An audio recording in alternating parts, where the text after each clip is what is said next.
if you want to grow on Amazon, I wouldn't treat it lightly. You can't, the days of just throwing up an Amazon listing at a bare minimum, putting up one image of your product and, putting the title is gone. It used to work in 2014 and, you could have some success but unfortunately Amazon is a really competitive marketplace and you want to make sure that you take it seriously.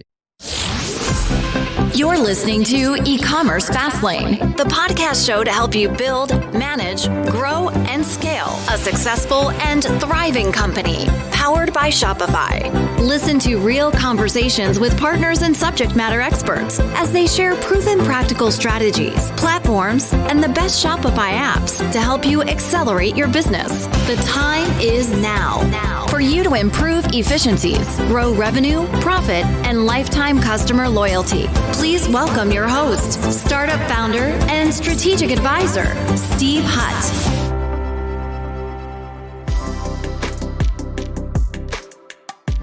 Imagine your long-awaited order just got delivered. You open up the package and, as luck would have it, your new shirt is in the wrong size. So what do? You open up your laptop, you begin a return, maybe even exchange, but all you see is a customer service phone number. And if you're like me in a situation like this, you really don't want to talk to anybody, let alone write an email. So what do? You don't have days, let alone a week or more, to wait for a response. The ideal next step is to process your own return online, drop it off at a nearby pickup location, and move on with your life. And this is what a hassle-free return process is supposed to be like. And it is a reality for brands who are powered by Loop Returns. Now, Loop is the only returns platform that helps Shopify brands to create an ideal post-purchase experience. And they don't just handle returns, they also make it easy for Shopify brands to incentivize exchanges so you can grow your business and make happier customers. You can find out why over 1,600 of Shopify's biggest brands like Allbirds, Chubby Shorts, and Patagonia, and so many more all choose Loop. 100%, go check them out today at loopreturns.com and learn more.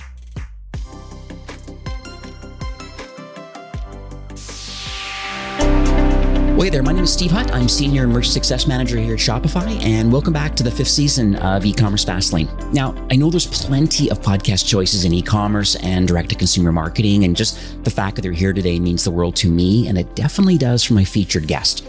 Now, if this is your first time listening, we have honest and transparent conversations about building and thriving with your store powered by Shopify, and in this particular case, also getting involved in Amazon. So, if you're an ambitious lifelong learner and you're willing to take some action of the things that we share today, I think you're definitely in the right place. I also highly recommend to get the full value of today's episode that you click through from your podcast app to the show notes. It'll be at ecommercefastlane.com. And there you'll find the transcript, links, and then all the resources that we mentioned today. My guest today is Jeff Lieber, who's the CEO and founder from a company called Turnkey Product Management. And what they are is a consulting firm that provides marketing strategies to accelerate the financial growth for Shopify businesses and organizations, but on Amazon. I can guarantee you this will be an excellent conversation. There'll be a ton of learnings around this, I would believe, an important and very necessary channel for Shopify-powered brands. So, hi, Jeff. Welcome to eCommerce Fastlane. Thank you so much for having me. Excited to be here. So let's talk a little bit on the high level first, though, because I've not had very many Amazon experts on my show over the last 5 years. And I'm going to put you into that bucket as being an expert because I had a little bit of work kind of pre-recording today about your past. It's very interesting, the journey that you've taken. But I'd just like to understand a little bit about Turnkey and then how all the pieces came together with both you and then your founding team. Yeah, sounds good. So basically, to back up, I actually launched in 2014, not as a turnkey product management or as an Amazon agency, but actually I launched my own brand of pet products on Amazon in 2014 as my own seller, and then we launched on Shopify as well shortly after that. And so that was how I started, and then spun off a baby brand of products as well. And, but Amazon was our main channel that I really went all in on. And so that was how I got started. So I ended up growing that, to 6 figures and then beyond, and then ended up partnering with my friend's dad, who invented this crazy dog product that was like a 100-foot ring launcher dog toy that was patented and really cool. And so we launched we launched that. I helped them on the e-com side. So I helped them launch on Shopify and Amazon. And Shopify was actually the bulk of our business there. And we went on to sell over $1 million of that product, which was really awesome. But anyways, along the way, my first ever quote unquote client was actually just a buddy from college who he launched on Kickstarter and then Shopify bottle opener sunglasses. Yeah. Yeah.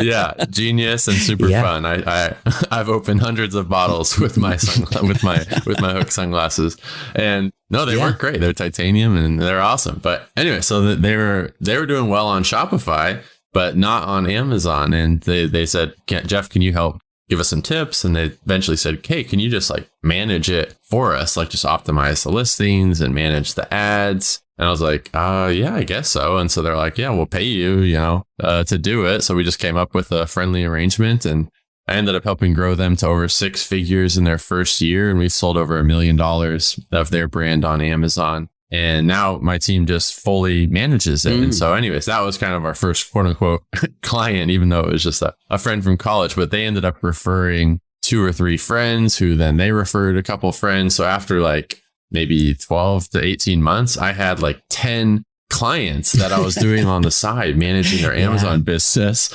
And meanwhile, I'm just like, oh my gosh, like I've got 3 brands of my own plus 10 of these other people's. And I was just like, all I wanted was my old 9-to-5 job back, because I had just, kind of gone too heavy, too many, pots on the stove. And so that was around 2017 that I just had to make a life choice and say, I need to go all in on one. Which one was I best at? And I just felt that going the turnkey route and helping other people, like I wasn't a great product inventor. I wasn't the rocket scientist making the cool products or, innovating amazing products on my own, but I was really great at the marketing piece, the advertising, the Amazon piece. And so ended up deciding I'm going to go all in there. So I sold my pet brands and my baby brands over the course of a year, had a nice little exit, and then went all in on turnkey and hired my cousin and my sister and some of their friends, and built a team and the infrastructure.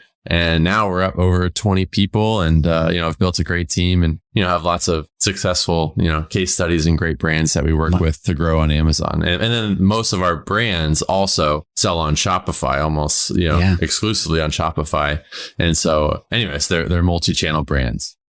Yeah, no, this is lovely. Thanks for sharing that. It's really cool to hear people's trajectory and kind of, you really, there really is no such thing as an overnight success, right? There really is. You got to eat. And if there is, it just appears like that on the surface. The reality is you've actually put in the work and quote unquote ate your own dog food, so to speak, and actually did the work, made a lot of money, learning the ropes and pivoting and changing. I know there's been lots of changes both in Shopify's world and on the Amazon world, which I'm hopefully going to unpack that in a few minutes. But it's great to hear that story, and that kind of, I guess, sets the stage a bit for kind of my next question around just Amazon in general, because I'm not sure if these are the latest stats or not, but my research kind of shows that Amazon represents probably about 40% or more probably of the total US e-commerce sales last year. I mean, we're in 22 now, but for all of last year. And, I'd argue that maybe that's where people go first to learn and see what the best fair price is and see what selections out there. And I really think a brand really has to have a strategy around how they're dealing with Amazon and should they sell on Amazon or not. And so let's assume that the answer is yes,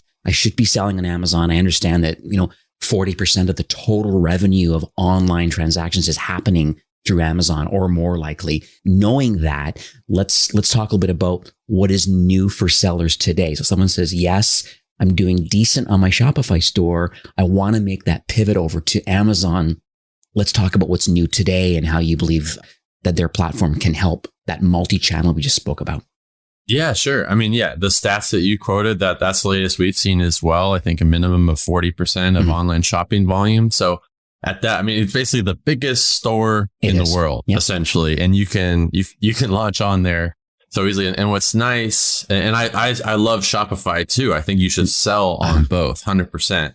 But Amazon, what's a little bit different is they have the biggest online pool of shoppers in the entire world. They're already searching for your products, most likely, on Amazon. And so let's say that you sell a yoga mat and you're doing $100K a month on Shopify, that's absolutely amazing. But they're selling millions of dollars of a month of yoga mats and accessories on Amazon. And if you're not listed there on Amazon and you're not showing up in the search results, you are just giving away all of that real estate to your competition, to your competitors. And so it's just this huge pool of buyers that, they want to shop. They're going to Amazon. They put in the search and they're planning to buy that product within, the next 5 minutes, right? They're going to make that buying decision because they just trust Amazon so much. And so for those shoppers, you want to be there and be in front of them. And if you're not, then you're just missing out on a huge opportunity. And we could talk about, any risks that people have about that. But that's kind of the first step.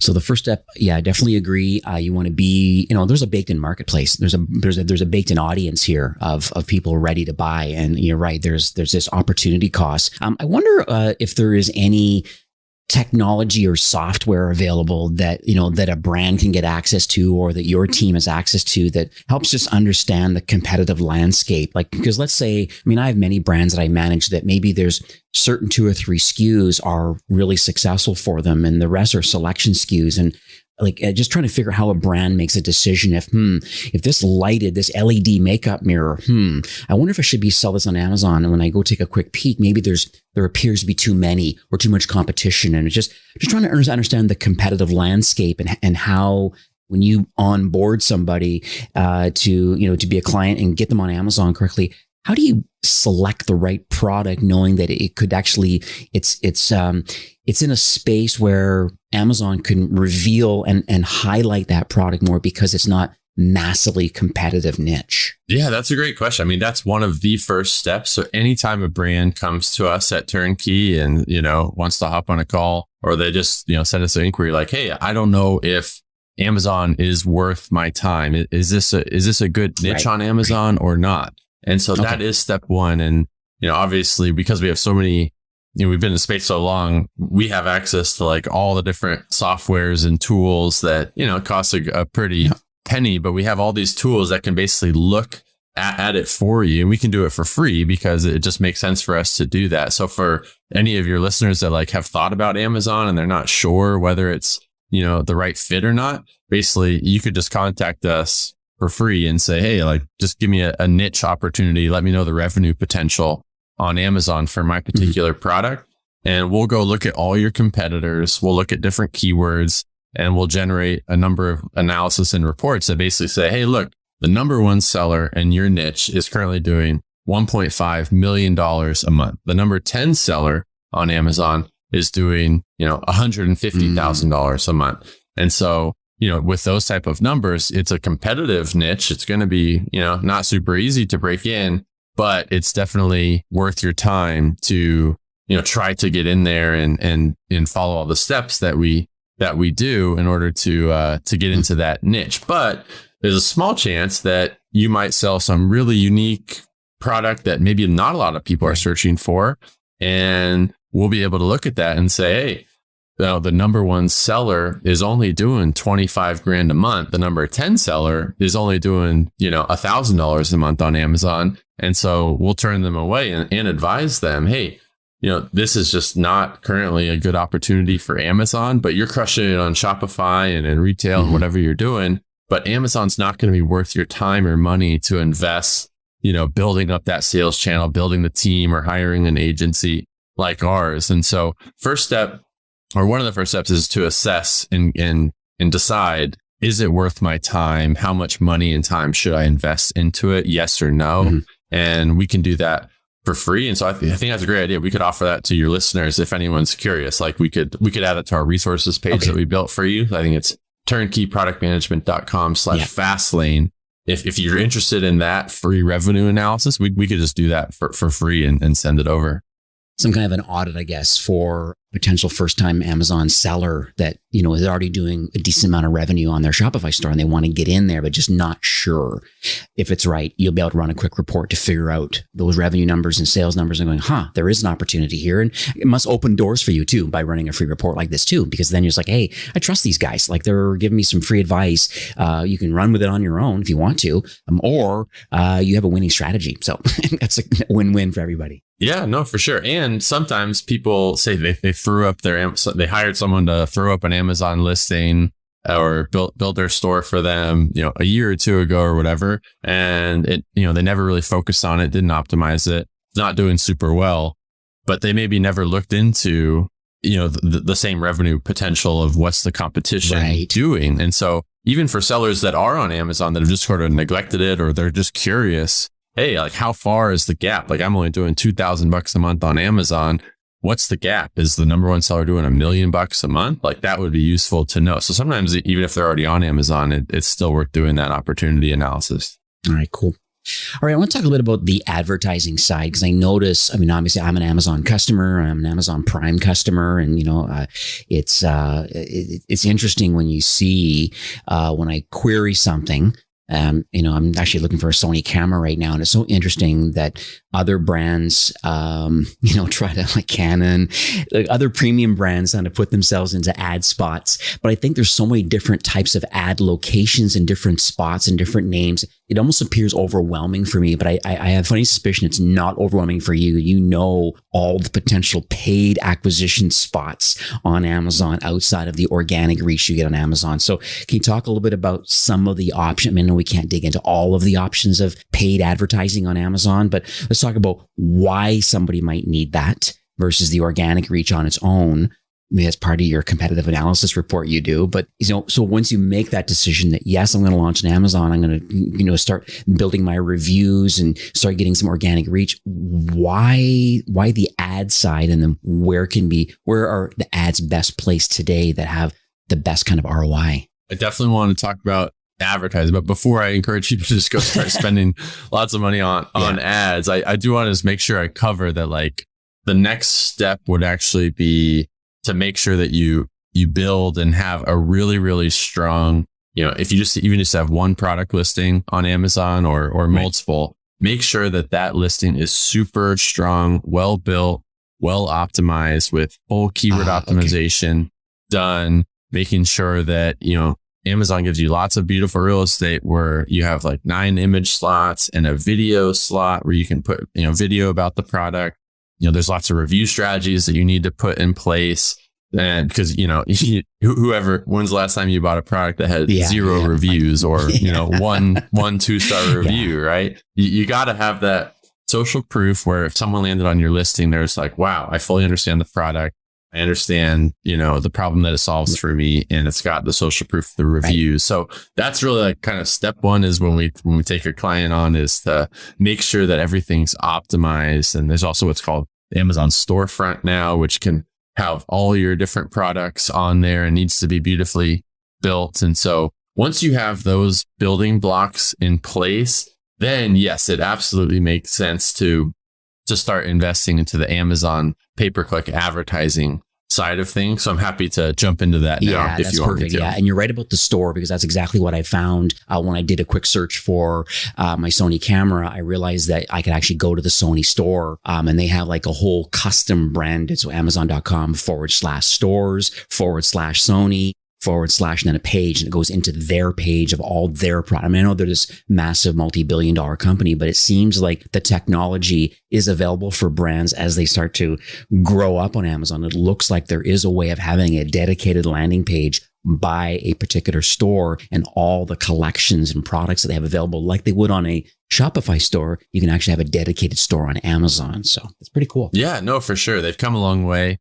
And so, basically on the advertising side of things, number one, I believe last I checked, Amazon is now the number 3 advertiser in the world as far as ad revenue that they do. So they're a big player there. And there's a reason for that is because it's got to be probably some of the lowest risk ads to run and highest ROI. And why is that? Because it's search based, it's query based, where, it's pay-per-click advertising on Amazon Seller Central, where if you have a yoga mat and that's what you're selling, there are so many, that we can come up with hundreds of keywords and keyword variations related to yoga mat, non-slip yoga mat, eco-friendly yoga mat. There's so many different types of keywords that customers are searching for, and that we can build very, very advanced, but you can also just keep it simple in the beginning for sure.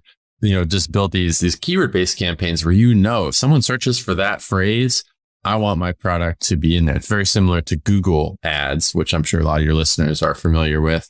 And so basically on the Amazon, imagine that you just finally launched your yoga mat brand on Amazon. You've been neglecting it because you were crushing it on Shopify and didn't have the time. And then boom, now it's time to go on Amazon. You got a few reviews, you built the page, and now you can instantly pay a nominal cost in order to put your yoga mat brand on the first page of the search results when someone searches for black non-slip yoga mat. And that's exactly what you sell. Even though you just launched on Amazon yesterday, you can be showing up at the top of the search results, and you got to pay for that, but it's pay per click, right? And so it might be $1, it might be $2.50. It depends on your niche per click. But if you have a high converting listing, like I talked about, you have a very, very good chance that you'll be able to generate a very positive ROI on the Amazon ads front. Okay, so that's on the keyword-based type. And then is there any other types of ad formats, or is there any kind of like machine learning things where Amazon helps you spend your money and helps to have your products being displayed in the right places if you haven't done all the research, or are there more machine learning AI things they have? Yeah, they're always progressing, and there's been a lot of changes over the last couple of years, which is exciting. So we're always staying on top of that for our clients. So you can do a lot of competitor targeting. So that's another beautiful thing, is you can just go target the top 25 brands that are your competitors that sell exact products similar to yours, and you can advertise on their product listing page, right? And try to, steal their sales and traffic. There's so many different cool things you can do. But what a lot of people don't know about is it's called Amazon Dsp Advertising, and that stands for Demand Side Platform. Have you heard of that particular platform? I've heard of DSP ads before, but I don't know about the Amazon side. So if I don't know, likely my listeners don't know either. So no, it's totally good. A lot of people don't know. Yeah. Like probably 90% of the brands that come to us, like they've never heard of it, or they just heard the phrase and they're not too sure what it is. But basically, it's another Amazon advertising platform that Amazon owns, but it's in a different portal, and it's DSP ads. You can retarget customers in lots of different ways, both when they're on the Amazon shopping platform, but also more importantly, when they're outside of Amazon, when they're on their phone, when they're on social media apps, when they're watching, on their Kindle audiobook and things like that. So there's so many different ways that you can run different types of ads. You can do really cool look back windows where, you can target customers that visited your product page but didn't buy in the last 90 days, if that's what you want to target, and put that retargeting ad in front of them. Or if someone bought your yoga mat in the last, let's say, year, 12 months ago, they bought a yoga mat, and now you just launched a yoga towel and yoga block set or some accessory to that. And now you can, run an ad to the customer that bought 1 year ago today to, of your yoga mat originally. And so you can cross sell your products. And so there's a ton of different types of ads. You can run video ads. There's so many different things. But anyways, because it's so targeted and strategic, we can consistently, most of the time, not 100%, but most of the time, we see very, very positive ROIs and are able to meet our clients' goals and help them to grow. Lovely. I'm actually on their website right now at advertising.amazon.com. And that's the Amazon ads, they call it, but then Amazon DSP is here. And yeah, it goes through a lot of details. So I'll put that link in the show notes too. Advertising.amazon.com. Pretty cool. It's a really neat, looks like a really neat tool. Some guides and things here too for those that are just want to self-serve, kind of do it yourself learnings. Check that out. That's pretty cool. Yeah. Oh, and one other thing I just want to make sure I mention is, if you're a really big brand and you have a big budget, you can go directly to Amazon DSP. I think it even says it on that webpage that for Amazon's team to manage it for you, it's a minimum $50,000 test budget, which for most brands is a little bit too high of a test budget. But if you go through an agency like ours, not all agencies have gone through the process to become, Amazon DSP trained and become a DSP provider. But if they go through that process and you find an agency like ours, or there are other good ones out there, I'm sure.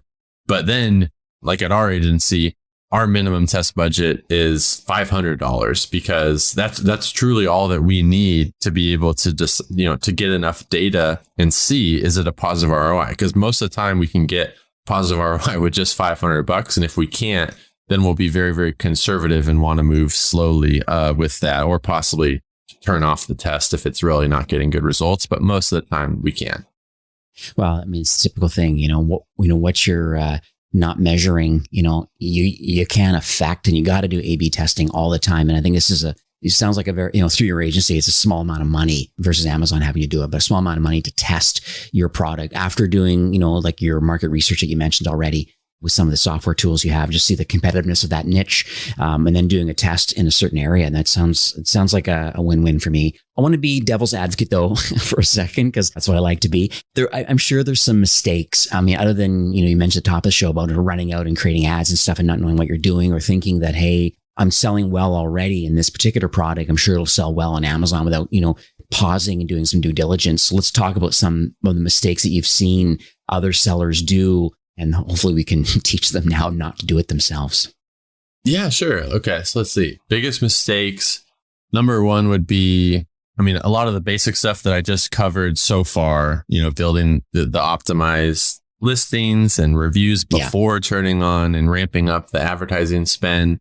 That's a big mistake that some people make.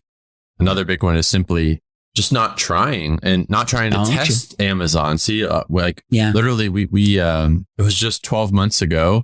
Maybe it was 13 or 14 months ago. We had a brand come to us. They were doing, I believe, over 100K a month on Shopify, and they were crushing it, doing a solid business, but they just never had tested Amazon, and they felt like they didn't have the time or the team or the resources, because they're so busy, driving traffic to Shopify, that they just neglected Amazon. And we're like, I just don't think it's going to be worth it. And then finally they had a call with us. We did the revenue opportunity, showed them what the potential was. And they're like, okay, we'll give it a shot. And so they signed up for our performance-based pricing. And so we went all in and really helped build a launch plan for them. They'd never been on Amazon before. And they launched in the first month of 30 days. We did over $100,000 of sales on Amazon. And now 1 year later, we're doing over $300,000 a month consistently. And their Shopify store is still crushing it and growing like crazy as well. Now, online shopping can feel risky for some customers. Imagine if your order arrives in the wrong size. This totally happened to me recently, or in the wrong color, or it just doesn't look right on you. And there really can be hundreds of reasons why you may want to return a product, and I totally get it. And that's why Loop Returns makes it easy for Shopify brands to encourage exchanges rather than refunds. And we all know that returns don't equal goodbyes, they equal new hellos. And Loop really has a slick process to make it easy for a customer to have a fast return or exchange. Now, see why thousands of Shopify brands like Pit Viper, Somersault, and Princess Polly, they all choose Loop as their return partner.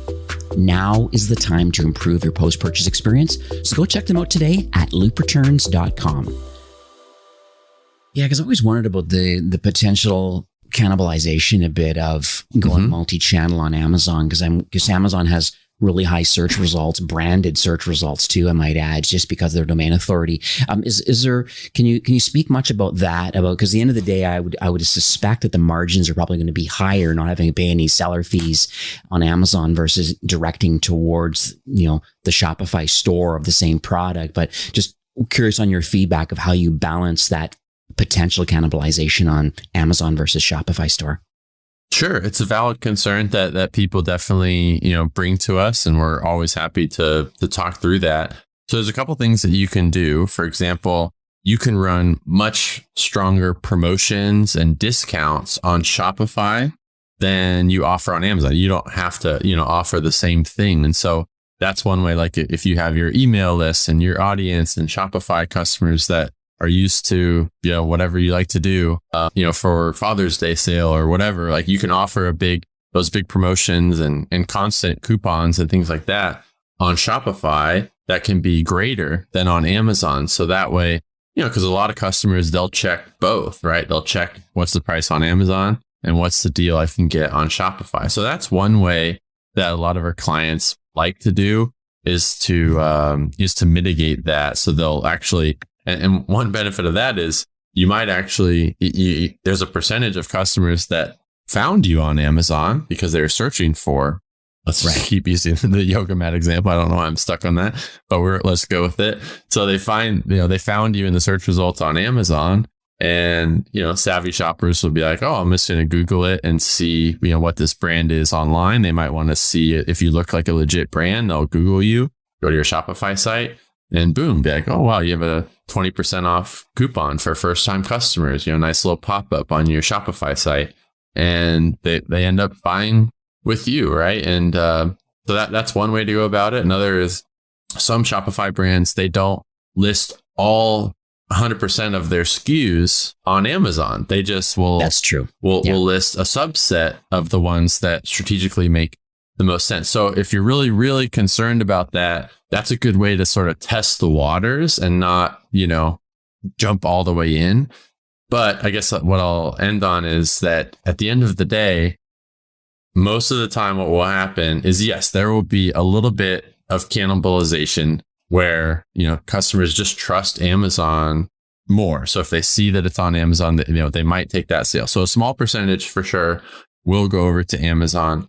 But at the end of the day, if you do Amazon right, you're going to be tapping into, the millions and millions of customers that are shopping online every single day, searching for your products. And if you're not there, you're just giving away that real estate to your competition. And so, if Shopify was originally 100% of your sales, and then you launch on Amazon, and now Amazon's 15% of your sales, and Shopify goes to 85%, what will typically happen though is overall your revenue and profits will be growing. Okay. So that's an important factor, is that you're able to typically grow faster by doing both. And then, I guess, I know that was a lot of info, but I just want to make sure I kind of cover some different points.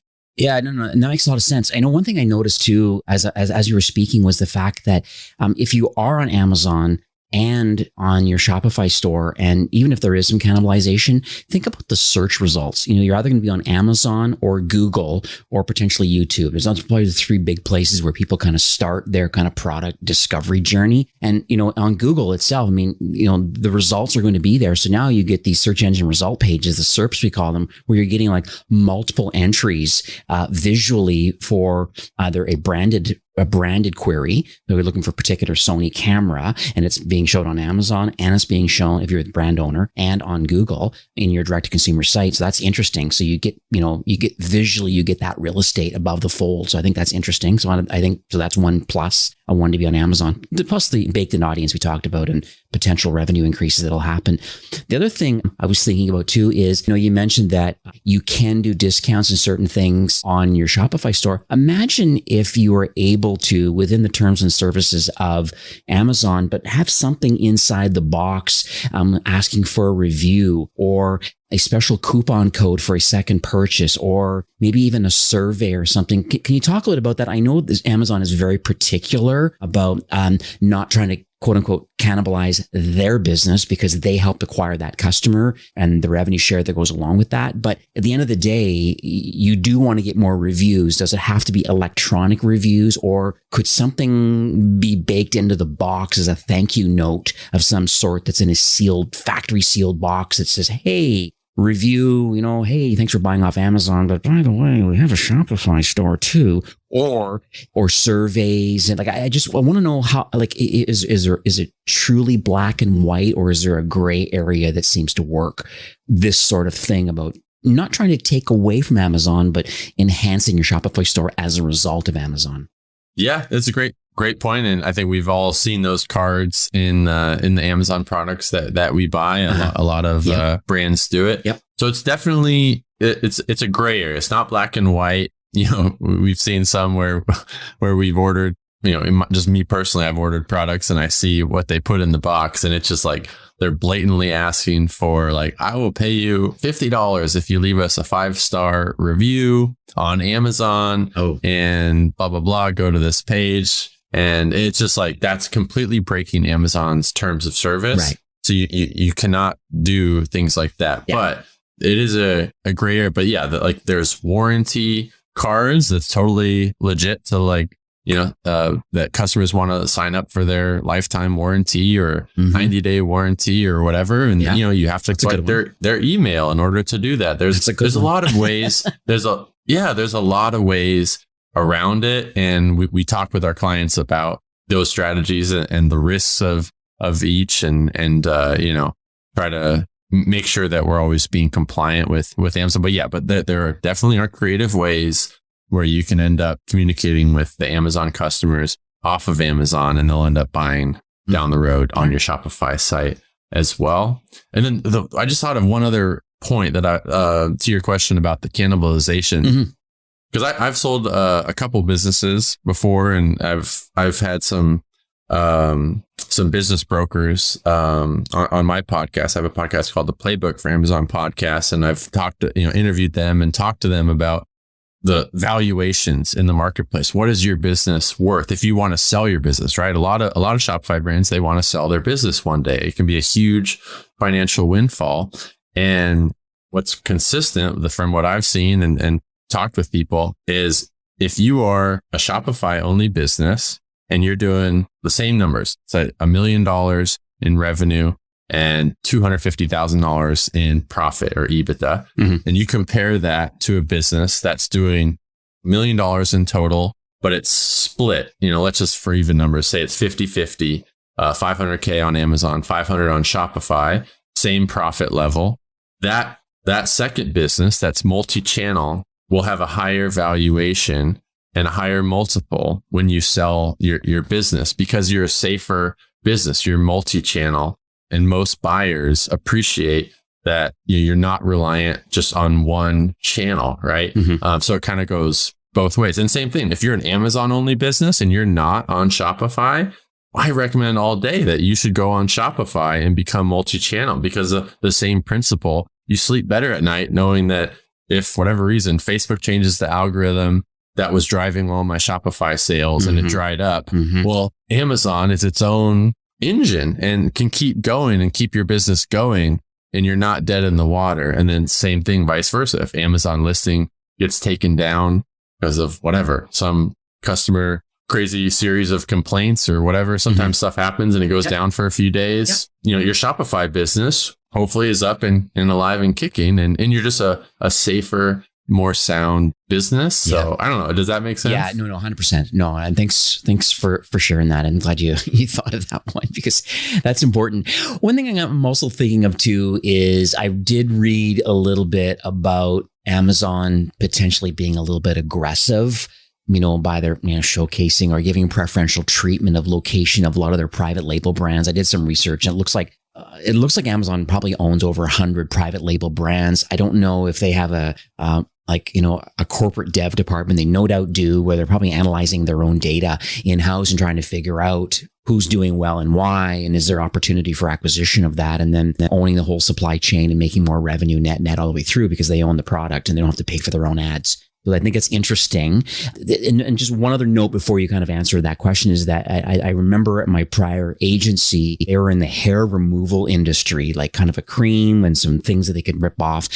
So it was interesting. And they were a premium brand that everybody knew who they were. And Amazon saw how well they were doing and they actually forced them. Now, there's maybe things have changed since then. They didn't get into the acquisition kind of conversation, but they did force them to get involved in a separate program where Amazon is only the exclusive wholesaler, or they're the only one that can buy from them exclusively and sell on Amazon versus themselves, the brand owner, or any third-party sellers can't sell the product either, though. So I guess there's two sides to that question about Amazon has lots of data.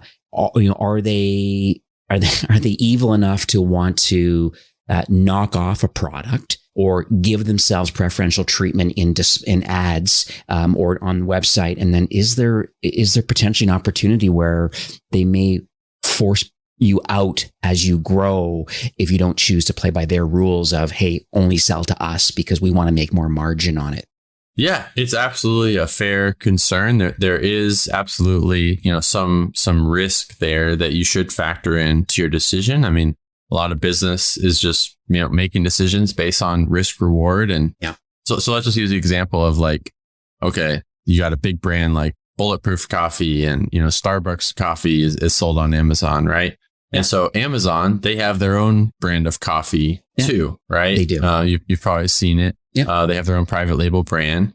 Now, does that mean that all of a sudden Bulletproof sales, like everyone's like, oh, I used to be a Bulletproof customer, but now Amazon has its own brand. Like everyone switched to Amazon and Bulletproof is now out of business. Not likely. No. Right. No. Not likely. So it's just, it's definitely a concern because the Amazon obviously is going to be able to place their own brand, higher up in the real estate and probably charge themselves less advertising costs or maybe no cost at all. Mm-hmm. So it's a risk. They take up some real estate, but it's their own store. It's their own web domain. Mm-hmm. And so, it's part of it. But if you look at the numbers, in some of our brands that we have, Amazon has popped up in the last few years with their own brand in that same space. Right. And it's most of the time, it's not like you see a drastic drop off that really crushes your business. It's just Amazon is now another brand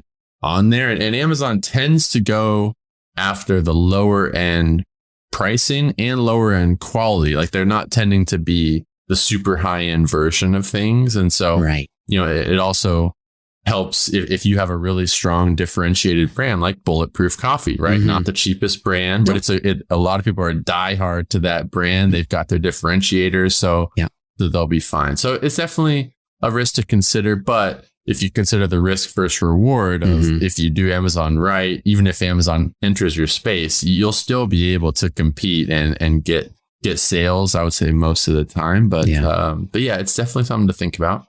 All right. So once again, baked in audience, it's a massive opportunity. And so even though maybe they might steal some of your ideas or preferential treatment, there's still so much opportunity. I did exactly that search of just coffee on Amazon.com. Bulletproof comes up. The one or two private label brands I know that Amazon owns come up, but then so do all the other major players out there, from Dunkin' through to Folgers, through to Newman's in San Francisco and Kicking Horse. Bulletproof is there, as I mentioned, and Starbucks is there. I mean, they're all still there, and they all have like massive reviews in the 20,000, 80,000, massive reviews. So it proves that the opportunity is there for everybody to really be successful. And it looks like a lot of these individual brands already have some kind of brand campaigns already going on. You don't just show up and go, I think I'm going to buy some Green Mountain coffee today. Well, what is that? Where did it come from? What's the story behind it? Like, you know what I mean? Like, it's interesting to me. Whereas, maybe the branding behind Bulletproof is more unique because they have a story behind what they do. And then if they want to go to Amazon and buy it because they're a Prime member, then buy it. But you're right. I don't believe it's going to cannibalize everything. I just wanted to get that clear to everybody that there's opportunity. Yes, they can use the data for their own selfish reward. But on the flip side, though, the opportunity is still there and you can still test it. It's going to be an incremental lift in your revenue. And I think that's important. So. Yeah, no, you couldn't have said it better myself. Thank you for summing that up. So I want to pivot a bit to a story now because I think it's so interesting I think it just can educate and really inspire people when you hear about others that maybe have a direct-to-consumer brand on Shopify and they chose to go on Amazon. It'd be great if, hopefully I don't put you on the spot here, it'd be great to maybe not give away who the brand is, but maybe anecdotally talk about a particular brand maybe and how they heard about you, what you did for them, and maybe any kind of results. And every brand will have their own results, but just would like to hear a story and people can maybe fit themselves into that mold and going, hey, I sell a similar product, or I'm in that vertical, or I could be in another vertical and maybe I can have the similar success that they had. So I'd love to hear something if you can pull something out of your archives. Yeah, sure. So, I mean, like I said, most of our clients are already selling on Shopify and Amazon. Like they've already tested Amazon either on their own or they hired someone. And so most of our clients are already multi-channel. It is rarer these days that someone has only been Shopify only and hasn't tried Amazon. But one of our best case studies in the last year that comes to mind was someone that was in the pet space. They built a great pet brand of products on their Shopify store. That was their main sales channel. They were doing over 100K a month on Shopify, but that was their only channel. And they had built their team and infrastructure in order to accomplish that amazing feat of, right? Like growing your own brand from scratch to 100K. Like that's not super easy on Shopify, right? Right. So anyway, but she didn't have any bandwidth. Her team members that she had, they didn't know Amazon, and she didn't have the bandwidth or capacity in her head, or so she thought, to manage Amazon. She just thought it would just be this huge undertaking and a pain in the butt.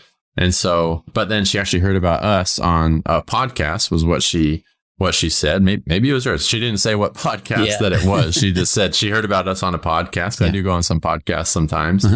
So she heard about us and realized like, oh, there's companies out there that you can just like hire them to like manage it and do all the grunt work for you. And so we did the assessment and showed her how big this niche was on Amazon. And so she signed up and, chose the performance-based pricing. So we put our money where our mouth was, and we basically, built her listings from scratch. And kind of, that process is kind of like taking all your assets that you have, you just put them in a Google Drive or a Dropbox file that you already have for Shopify. You already have all the stuff, right? That you built your beautiful Shopify store. And then we just basically convert it and build on top of it and build out all of the Amazon real estate and product listings that you do. And then we did a whole 30-day pre-launch plan and, had the time to do that, which I highly recommend doing if you've never been on Amazon, is to have at least 30 days to properly plan a launch. And we launched, it was one of our biggest launches ever, which was over 100K in sales on Amazon in the first month. And she did not see drop off on Shopify. Shopify was still growing and doing well. And then 1 year later, we just did over $300,000 last month on Amazon, and her Shopify is around the same, if not higher, actually. So she's absolutely crushing it, and it's been really fun to work with her and her team. And now she's got a multi-million-dollar multi-channel business, and it's been really awesome. That's really cool. I'll make sure I give a link to a couple other case studies you have on your website. I'll put those in the show notes too. One thing I was thinking about the internationalization side. Do you have much experience with those that maybe want to sell into Canada on Amazon.ca or other international markets? Is there opportunity for that sort of thing? Because I know that the questions come up a lot on American brands that say, I want to sell into Canada, because I make comments saying, well, there's 38 million people in Canada. Like, imagine not selling to California. Because if you're not, that's exactly the same thing. If you don't sell into California, is like not selling into Canada, because that's how big the market is. And so my question for you, is there opportunity on Amazon.ca through your same services? Is there opportunity there? And then other Amazon portals around the world? Yeah, 100%. Amazon has really made it a focus over the last, I would say, 5 years to expand internationally. And they've made it, relatively easy as well to launch very quickly into Amazon Canada. Because if you go to Amazon Canada right now and search for a coffee product, do the same search, you'll see a lot of the same brands, and the listings are basically like there's ways to migrate the listings over. So it's a pretty, a fairly seamless, painless process. And the other thing is only a percentage of Amazon.com sellers take the time and effort to take those steps and launch into Canada as well as the other countries. So there's actually less competition. So it's a smaller market. Yeah, smaller pie, smaller market, but you don't need 10,000 reviews in Canada to be one of the top performing brands in your space. It's a lot easier to take over some of the market share there. And so, Canada has been really successful. Amazon Europe has been successful for migrating brands over there as well. And then, Amazon expanded to India and, so many different countries now. It's over a dozen countries. I don't know the exact number right now, but yeah, it's a big opportunity. So I would say like, definitely focus on Amazon.com first because it's just like, that's the biggest opportunity to prove concept. Right. But if you can prove, oh, wow, we're getting a good conversion rate, we're getting some sales. And if you want to take on internationally, that can be a great way. And it can complement as well. If you're trying to build an international Shopify store, it can help, right? Amazon, if you have your own Shopify store, right, you typically get a .ca as well sometimes, right? Isn't that one of the strategies? Yeah, you can through markets. We have Shopify markets, so you can sell in your own local currency, so in Canadian dollars, and you can choose either top level domain, .ca, or you can go into a subfolder now, /English /Canada or CA, and then have your and then you're giving and you're telling Google that, hey, from an IP detection, hey, this is where you need to redirect to for Canadian queries in the SERPs. But that's very interesting that and I was thinking another thing about the shipping side of it. You said the international thing is an important thing. So there's FBA, this fulfillment by Amazon, because I have some brands that do not fulfill any of their e-commerce orders or their Amazon orders. They're all done by Amazon. So Amazon is their warehouse fulfillment partner for both their D2C, so Shopify, and they also do their Prime and any kind of like sales that are happening on their marketplace. My question to you is that, is there a better opportunity either or of having Amazon being the warehouse service provider for both the store and obviously they have to be, well, I guess you don't have to be at FBA. You can actually self-fulfill Amazon orders. I just want to make sure I'm clear about the fulfillment obligations of, do me as an Amazon seller, do I have to have my products in an Amazon certified warehouse or can I self-fulfill it on behalf of Amazon? And what's the pros and cons of that? I'm just trying to get the lay of the land a bit about, and I'm thinking cross borders and stuff and what happens. And there's lots of questions here. It's exciting about what can happen, from the US side, but then the fulfillment side I find is quite interesting. Self-fulfilled through your own 3PL, going through Amazon for both web orders or Amazon orders. I'd just like to know your feedback on that. Yeah, I think it's an important topic to cover for your audience. So basically, it's flexible. You can do either or, and Amazon doesn't necessarily care which way. So some of our clients, like for example, that pet brand I talked about, they were only selling on Shopify, and they used their own 3PL warehouse, and they didn't own the 3PL. It was one of these big 3PLs that's got dozens of warehouses around the country in the United States. There's lots of great ones out there. And so they were using that to fulfill their Shopify. And, what we did was when we launched them on Amazon, I believe they had one really big product that was just kind of big and bulky.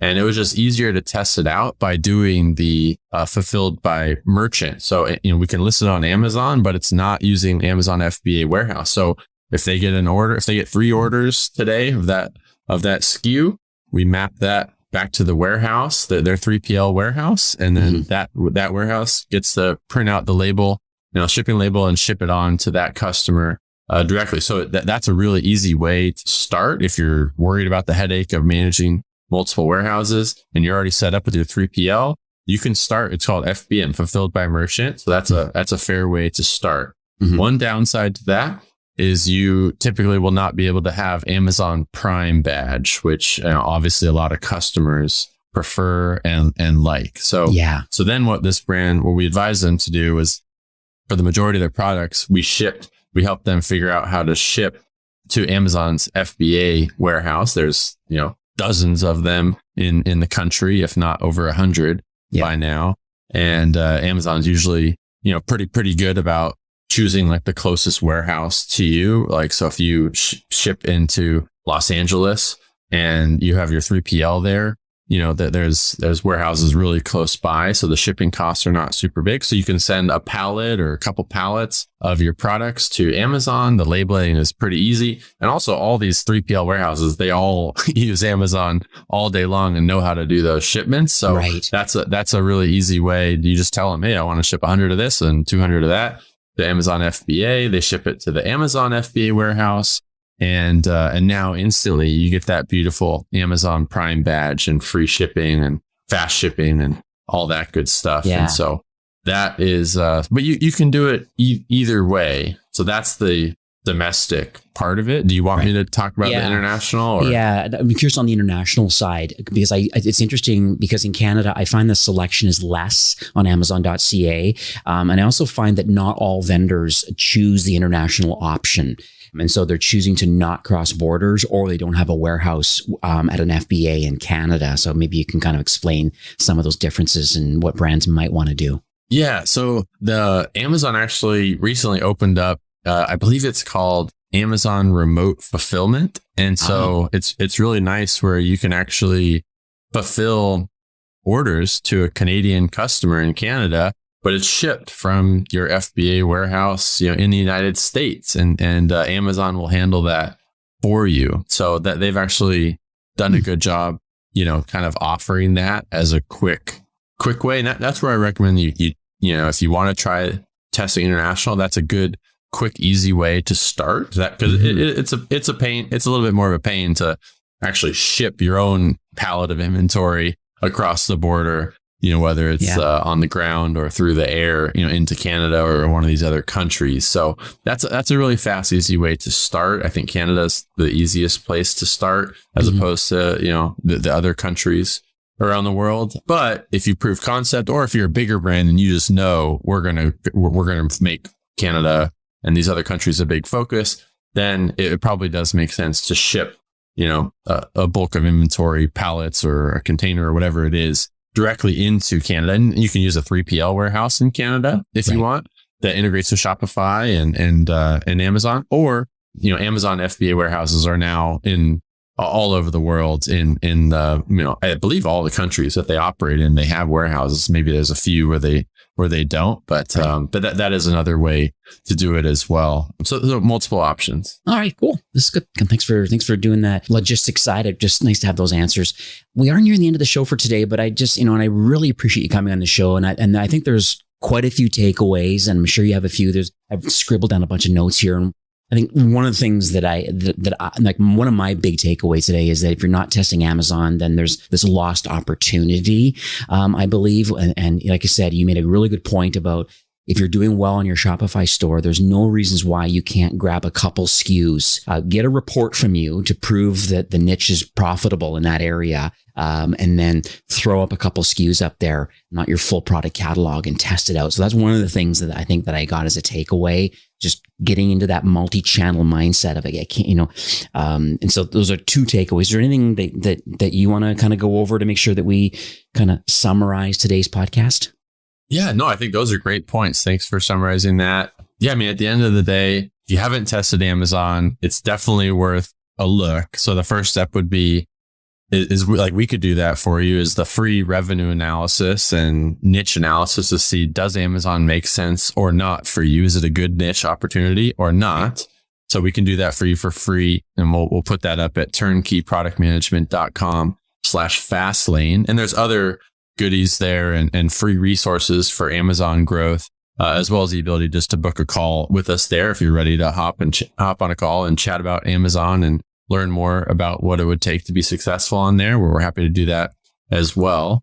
Let's think, if you want to grow on Amazon, I wouldn't treat it lightly. You can't, the days of just throwing up an Amazon listing at a bare minimum, putting up one image of your product and, putting the title is gone. It used to work in 2014 and, you could have some success but unfortunately, Amazon is a really competitive marketplace, and you want to make sure that you take it seriously. And either if you have your own team that, someone on your team or multiple people that have bandwidth, or yourself that you have the bandwidth and can do it yourself, then go all in and train your team, build the SOPs, get the trainings that you need to do it yourself. Some of our clients, they actually want us to help coach them and consult with their team. And so that's actually another service that we offer, is to help train their team, give them all of our standard operating procedures.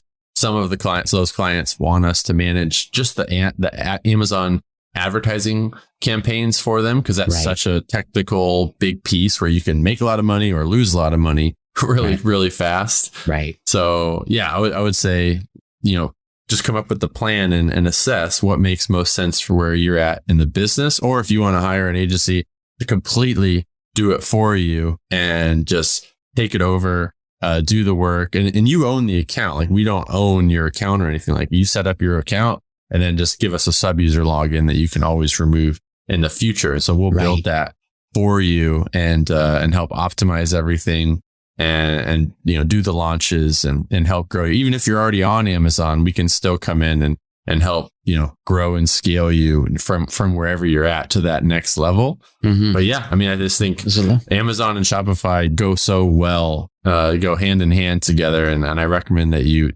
focus on both, and you just need the team and resources to do it. Yeah. And it sounds like you got that bandwidth to be able to help brands at least get that revenue report, see the profitability potential in that, and then just run a test. It's totally worth it. So I'm going to just quickly do a shout out for your podcast. So it's called the Playbook for Amazon Podcast. I'll put a link in the show notes for that. It looks like you've got quite a few episodes that you've been doing this for a while, and exciting to kind of at least going down that journey of Amazon specific kind of Q&A and education. So I think that's great. I will put that link. So it's turnkeyproductmanagement.com/Fastlane. That'll go to a really cool landing page. I'm looking at it right now. Thanks for putting that together. Can you talk about some of these free resources and what people can expect if they go to that link? Yeah, sounds good. So yeah, you go to that page, and on one side, you can click to get all of our top free resources. So I already mentioned the niche analysis, but you can also get our Amazon listing product checklist. It's basically like a self audit that kind of grades your listing, like college style, A through F, to see what your score is. Yeah. And it'll more importantly tell you, here's what you need to fix in order to get that A quality listing. But anyways, there's just lots of good growth resources there and some free SOPs. And then also, if you're just ready and just want to, learn more about what it would look like to work with us or find out more and just want to hop on a call and it's easier to chat through, we're happy to assess, where you're at and whether it's a good fit or not. And, we're not a huge company, so we have to be selective with who we work with, but we always like, just talking with people and, giving them the best advice that we can so that they'll, make their own decision. And, hopefully we'll be able to work with you. If we're confident that we can help you, then we'll let you know. No, this is lovely. Yeah. And I've learned a ton. I always joke on the show. And if you've listened to some of my episodes, I always talk about how many pages and notes that I scramble down. And today's no exception. Like, it's just, it's the old life of learning mantra I have. It's just, there's so much to learn, and it's nice to deal with experts who kind of focus in a certain vertical. I mean, there's always a going joke in Shopify about, the merchant success team. It's like, done are the days of being a unicorn. Like it's not possible being a success manager or like an account manager to know all things marketing strategy and platform and product and services and everything. It's hard, but you really want to have select people that you can go to that are the vertical experts. And it's very clear that you're going down that journey of being an Amazon expert, an ads expert. You're willing to offer some free advice. You got, this $1,000 worth of just information and resources and tips and guides and everything here. Like, this is phenomenal. So just wanted to thank you so much for coming on the show. Thanks for sharing all this information. I wish you tremendous success into the future. And, thanks for literally opening the kimono, so to speak. Like, you really shared everything today about what it takes to be successful, and then the need for brands to be multi-channel. There is a path to that success, and you've done it for yourself, and now you're paying it forward for other brands. So thanks for coming on the show and sharing. Oh, thank you. You made it easy, and you're a great interviewer and asked the right questions. So no, it was fun hanging out. All right. Well, have yourself a great afternoon. Well, that's it for today's episode. I'd like to thank you personally for being a loyal listener of eCommerce Fastlane. It's my hope that this podcast is offering you a ton of value through growth strategies, tactics, and exclusive insider tips on the best Shopify apps and marketing platforms, all with my personal goal to help you build, manage, grow, and scale a successful and thriving company powered by Shopify. Thanks for investing some time today and listening to the show. I'm so proud and excited that you have a growth mindset and are a constant learner. I truly appreciate you and your entrepreneurial journey. Enjoy the rest of the week and keep thriving with Shopify.